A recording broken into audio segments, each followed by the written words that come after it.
Hey, what's going on everybody? Commander Crane here, and we are back with another Pioneer video. And today, we're going to be talking about the 10 best Pioneer cards to invest in. So, as of, most people knowing now, Pioneer really is not a popular format, just because Wizards of the Coast has not given us any support in 2025. But the thing is, Pioneer's going to come back. People are going to start playing Pioneer again once it becomes a competitive format, at least for the RCQ format.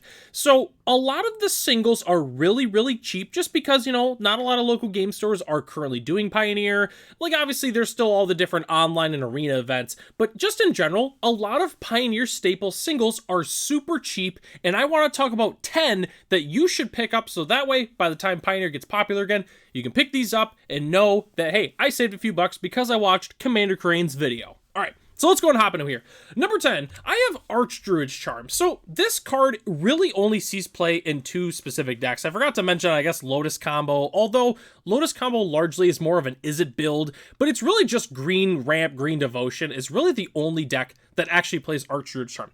The reason I'm also saying to pick this card up is because it's becoming a very, very popular card in Commander. And as we all know, when cards are popular in Commander, they're going to spike, which then is kind of a little bit of a pain for people that are looking to play Pioneer, because, we're going to need 4 copies of some of these cards, and it's frustrating when it's like, oh my gosh, it's so expensive because green decks played in Commander. So pick this card up while you can. It's really cheap. In terms of $5, like, that's pretty cheap. I want to say, when the set first came out, this was like a $15 card, so pick up these copies if you have not already, and that's why I've got it at number 10. All right, number 9, I have one of the more pricier cards in this entire list, and that's Kaido Bane of Nightmares. The reason I say to pick this card up now is because Ninjas does not have a lot of support or strong ninjas in Pioneer. Once Pioneer does start getting some strong ninjas, this card is going to go up a lot. It's already seeing play as it is right now, just in a, Dimir Ninja deck, although I would say, if I could obviously spell ninjas right, that's not ninjas. I forgot the other N there. But then also sees play in Dimir Tempo. But in general, like, this card is just so strong, just being able to Anthem itself at the very least. So pick up copies of these if you're interested in playing the card. It's really good. It's good in Standard. It's good in Pioneer. And it's going to be great in Pioneer once we get more ninjas. So go ahead and pick up copies of this if you have not already. And at number 8, I have Crater of Behemoth, one of the only really new cards on the entire list that's currently being featured. So Crater of Behemoth, I say to pick this card up right now, not even 100% because of Pioneer per se, although, this card does see play in Elves as well as the green ramp monster decks, so you should pick up the copies if you have not already. But, obviously this is a Commander staple. It's one of the best, fair finishers in the entire format. Once this set is not brand new, copies are going to start drying up because people are going to start picking them up because obviously they want it for their Commander decks. They're not really opening packs of Tarkir Dragonstorm anymore, so they're going to be looking to pick up copies online, and this card is going to go back up in value. Sure, it's going to be standard, legal for a few years, but hey, who's to say that this all of a sudden doesn't become a great card in a standard deck, and then it goes up even more. So just pick up your copies of Crater of Behemoth if you have not already. The card's fantastic. Pick them up. Trust me, you're going to want to snag these before they go back up. All right, number 7, I have Brotherhoods End, a really good sideboard card in the format. It does see play along with Anger of the Gods typically, but the reason I'm saying to pick up Brotherhoods End right now, because it is a $2 card, when it was way more than $2 for quite some time, is the destroy all artifacts with mana value 3 or less. Corey Steelcutter is becoming a very, very popular card in the Pioneer format, and Brotherhood's End is really good for multiple reasons, because you can wreck all the tokens that they make with Corey Steelcutter, or you can also just blow up the Corey Steelcutter itself. So this card's really good in a lot of red sideboards. Pick up copies if you have not already. It is going to rotate from Standard very soon too, so hey, with it rotating, you might be able to pick up copies for even $1. So keep an eye on Brotherhood's End. Pick up your copies if you have not already. All right, number 6, I have Fable of the Mirrorbreaker, arguably the best card in the entire format. Why you should pick this card up? Because it's so good. I'm surprised it hasn't been banned at this point, but you want to know what? If they're not going to ban it, we're going to pick up our copies really cheap. Once Pioneer becomes popular again, this card's going to go back up, because people that don't play the format a lot, but they're looking to grind RCQs, are going to say, hey, what are the best cards in this entire format that I can play? Fable the Mirrorbreaker is still legal? Yeah, I'm going to play that. So pick up your copies if you have not already. Getting a playset for 28 bucks is really good, considering that this card was going for $25 each not that long ago. So pick up your copies if you have not already. Okay, number 5, I have the Wandering Emperor. Everyone knew that this card was going to be on the list because it was in the thumbnail, but this card's so cheap for what it does, and it's not even just blue-white control that plays this. It's also blue-white flash, which is basically a spirit deck, but it plays some other flash spells, as well as the white mid-range token decks really love this card. Pick up your copies if you have not already. This card's just so strong. I've always talked about how I felt that the Wandering Emperor is just a really underrated card in the entire format. Pick up your copies if you have not already. This card is absolutely fantastic, and only $5.50 each. I mean, it just makes sense. Pick up your copies. You really want to. All right, number 4, I have Cavalere of Thorns. So similar to Archmages, Archdruids. I don't know. Archdruid's Charm. There we go.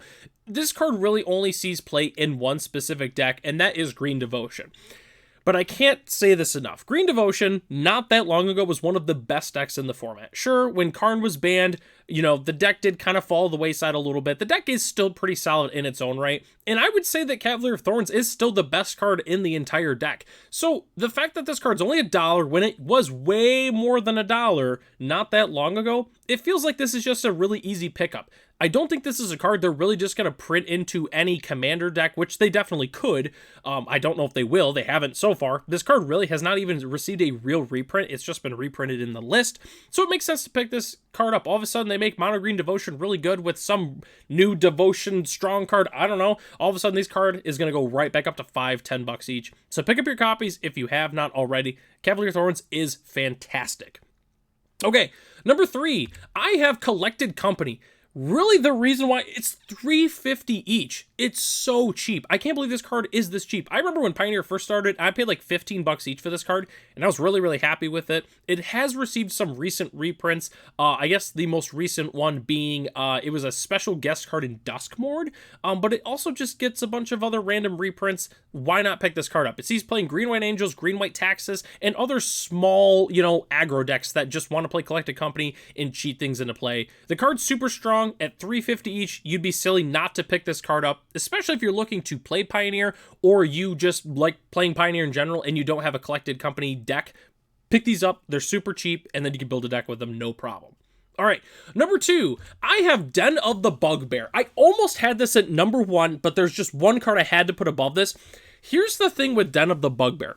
This card has not received a real reprint. So most of the manlands were reprinted in Modern Horizons 3 commander decks, like Lair of the Hydra was reprinted, and then I want to say, I know Hall of Storm Giants was for sure. I don't think Hive was banned or was reprinted. I'll have to double check on that one, but this one sees so much play in a number of different red decks in the format, at least mono red. You're looking to play 4 of these automatically. Goblin decks, you're going to want 4 of these, and just red decks in general, you're going to want copies of Den of the Bugbear. And considering that this has not been reprinted and it's still playable in modern and other Eternal formats, you'd be crazy not to pick this card up for $2 each. Again, not that long ago, this was like an $8-10 land each. Trust me, is for someone who does a lot of Pioneer decks here on the channel and looks at the prices of these cards, this is so cheap for a really good man land. It's one of the best like non-dual lands in the entire format. Pick this card up at $2 each. Pick them up. The card is fantastic. Okay, and at number 1, I really had to put this card on here just because of the fact that it sees play in so many different decks. Decks are splashing it just because of how strong it is. That card is Unholy, Annex, and Ritual Chamber. The fact that this card is only $2.50 each is crazy to me. This card sees a ton of play in Standard. It sees a ton of play in Pioneer. It sees play in a number of different decks. Obviously, you have Demon decks, which really doesn't do it justice. It really sees playing like Rakdos Demons and Mono Black Demons. I've seen Golgari Demons lists. I've even seen Dimir Demons that splash for the 6-mana one that exiles libraries, and then you play Jace, whatever. This card's just so strong. Even Mono Black midrange. They don't even play a demon theme. They just play this card because it's that good. Playing a Phyrexian Arena that you can also make a body with is incredibly strong. So the fact that this card's only $2.50 each, you got to pick this card up. If you like playing Pioneer, especially mid-range decks, you need to pick this card up. If you're thinking about getting into Pioneer, you should pick this card up. If you have black decks and for some reason you like playing worse versions of it, you need to pick this card up. It's incredible. I don't even really play black that much in Pioneer, and I recently bought 4 copies because of how cheap this card is. I can't stress this enough. It's one of the best cards in the format at $2.50 each. You gotta pick this card up. It is incredible. And that takes us to the end of the video here. Thanks so much for watching. If you are new to this channel, you should definitely check out the rest of the channel. We post nothing but Pioneer content, so you should check that out if you are interested.